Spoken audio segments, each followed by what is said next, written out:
Bonjour Tristesse, vous êtes bien dans le pays où les parpaings sont islamophobes, où les Français sont islamophobes. Tu fais quoi là?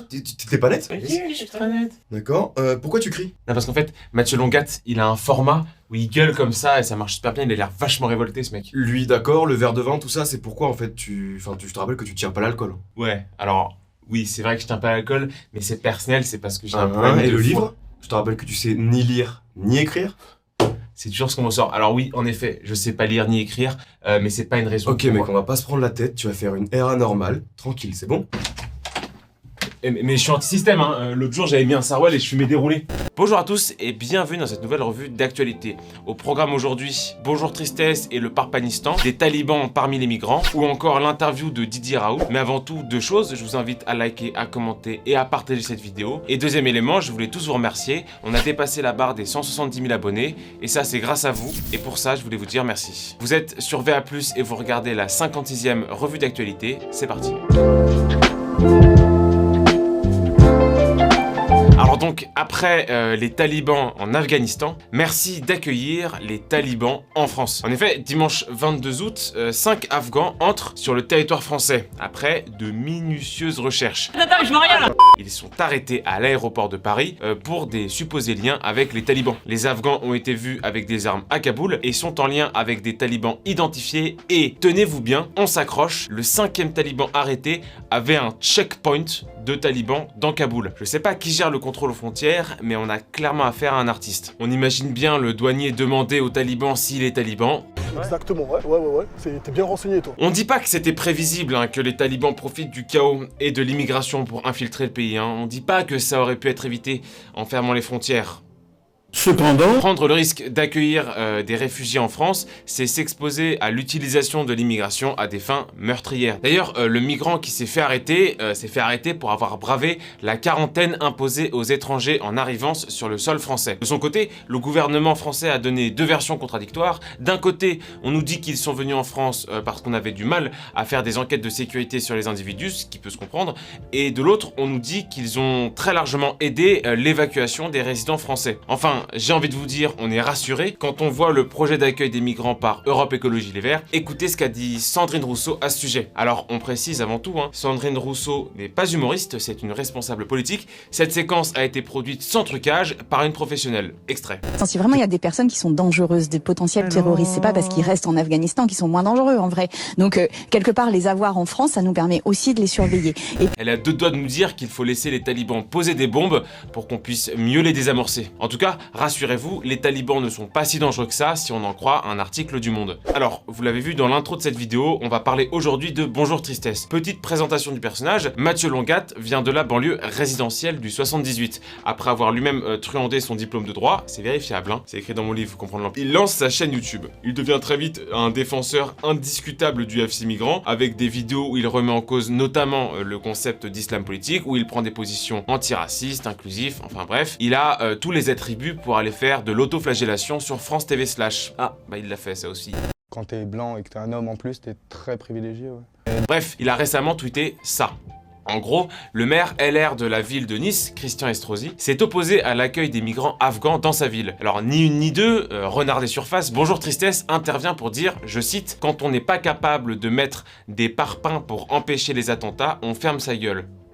Bon, donc selon Mathieu Longat, les attentats ne sont pas le fait des islamistes, ni de l'islam politique, ni de l'immigration, mais de l'absence des parpaings qui empêchent les camions de rouler sur des Français. Bon, au-delà de l'absurdité de la rhétorique qui va bientôt vouloir mettre les couteaux qui servent à tuer les Français en prison ou à combattre l'état du Parpanistan, c'est surtout une rhétorique qui déresponsabilise totalement les auteurs des attentats. Mais on était habitué à ces égarements sur Twitter depuis sa réponse à l'enseignante Fatia Agag Boudjalat, qu'il avait accusé d'être une bonne laquais au service de ses oppresseurs, les blancs.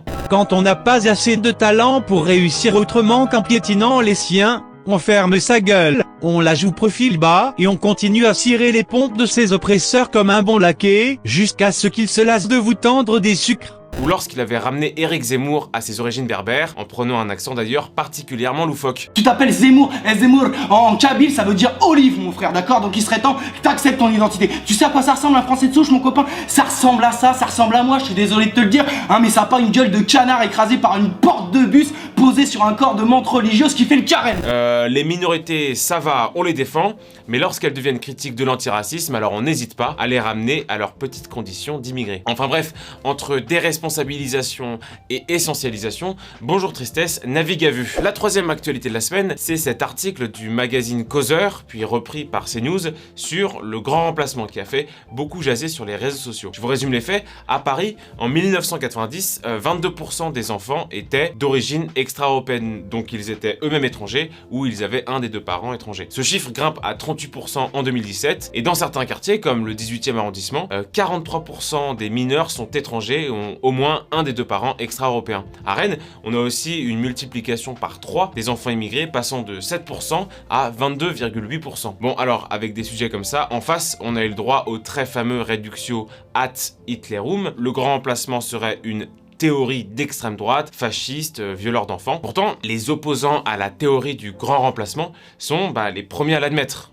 Quand nous serons en 2050, 50% de la population française sera métissée, tant et si bien que nous sommes ce peuple qui se créolise en ce moment même.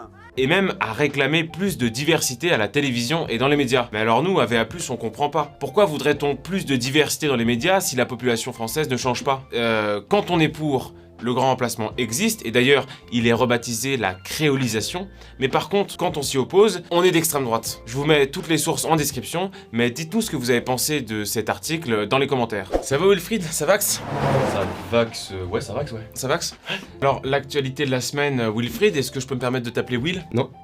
Ok Wilfried. C'est l'interview de Didier Raoult au micro de Laurence Ferrari. Alors peut-être un mot sur le contexte de cette interview Wilfried? Oui, Didier Raoult est une personne très influente, on le sait déjà, directeur de l'IHU de Marseille, très critique des mesures du gouvernement contre le coronavirus, et il était au micro de Laurence Ferrari dans la matinale.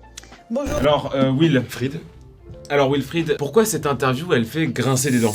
Eh bah, pour plusieurs raisons. Déjà, dans cet entretien, il déclare que la vaccination n'est que très modestement utile contre les variants. Puisqu'on le voit bien que ces variants-là échappent en grande partie au vaccin. Ce qui a agacé les responsables politiques qui ont accusé le professeur d'être à l'origine du faible taux de vaccination dans sa ville, Marseille, notamment dans les quartiers nord. Cet entretien intervient dans un contexte local particulièrement compliqué. Déjà, on a appris que le poste de Didier Raoult était remis en question par le nouveau directeur général de l'AP-HM, à savoir François Crémieux, qui souhaiterait lui, je cite, tourner la page. Le climat est donc électrique. Et qu'en est-il de son avis sur les antipasses sanitaires? Dans l'entretien, il est très clair. Même si son nom ressort souvent dans les manifestations anti-pass, il n'a pas d'ambition politique, lui. En plus de ça, il est aussi critique envers les anti-vaccins que les pro-vaccins. Il a déclaré qu'il était absurde de le présenter comme un anti-vax, compte tenu de son activité ces 3 dernières années. En revanche, il dit que les anti-vaccins sont le fruit d'erreurs politiques. En gros, pour lui, plus on force à la vaccination, plus on se méfie. Pour autant, et c'est ce que bon nombre de ses pairs lui ont reproché, il n'est pas pro-vaccin à tout prix, et il l'a répété. Il faut constater que ce ne sont pas les pays les plus vaccinés qui ont le moins de cas. Enfin bref, une interview haute en couleur où il fait le constat de l'absence de pouvoir des décisions politiques, notamment dans la stratégie vaccinale. Alors, le phénomène web de la semaine, c'est le bébé de la pochette de Nirvana qui a décidé de porter plainte contre le groupe pour, je cite, distribution de pornographie infantile. Bon alors le mec, déjà ça fait 30 ans qu'il était au courant, apparemment, et il avait fait un remake de la photo il y a quelques mois, il avait pas l'air si choqué que ça. Mais comme on dit, les affaires sont les affaires. Merci à tous d'avoir suivi cette revue d'actualité, n'hésitez pas à liker, à commenter et à partager, et moi je vous dis à très vite.